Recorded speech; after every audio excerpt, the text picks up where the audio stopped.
Music is central in my life, and music conducted me to history research. For 25 years, I led a rock band in Brazil, an alternative rock band in Brazil.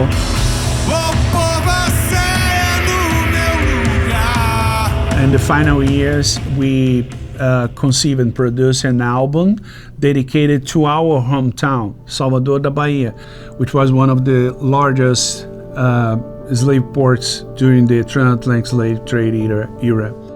The idea of forced immigration of Africans to Bahia was always in my horizon. So in the everyday life, we were dealing with this heritage of Africans in Bahia. And when we decided to write, record, and produce a rock and roll album, a double album talking about our city, the story and the history of this city, we necessarily should go through this African heritage. My undergrad in Brazil was in history, as well as my master's at York University, and both experience combined the same topic, which is a biographical study of a slave trader, Portuguese slave trader based in Bahia. But the Ganges Affair is my PhD research topic, and I am expanding and continuing to pursue that through Slavery North initiative. In the summer of 1800, two American slave schooners were trying to land in total 134 African captives in Cuba.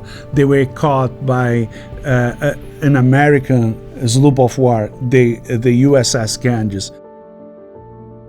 They were caught because that was forbidden for Americans and residents in U.S. to make slave trade, to export enslaved people to foreign countries.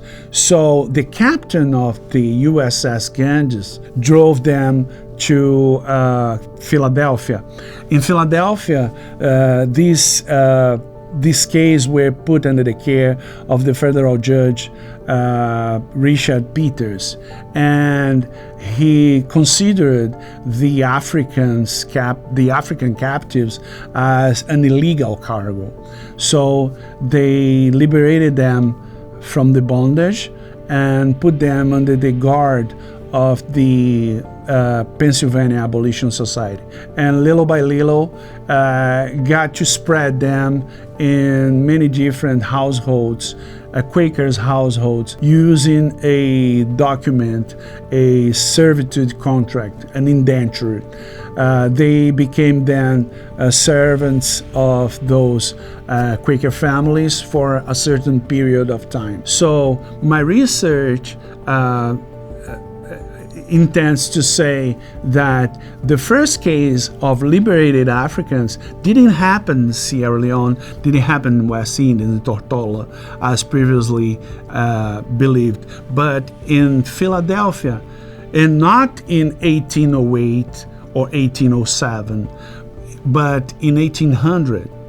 So my first question in this institutional dimension is which implications we can see and we can find out between the Ganges case and the liberated Africans procedure in Sierra Leone specifically, or in West Indies. So this is one important question proposing a change in the historiography about liberated Africans.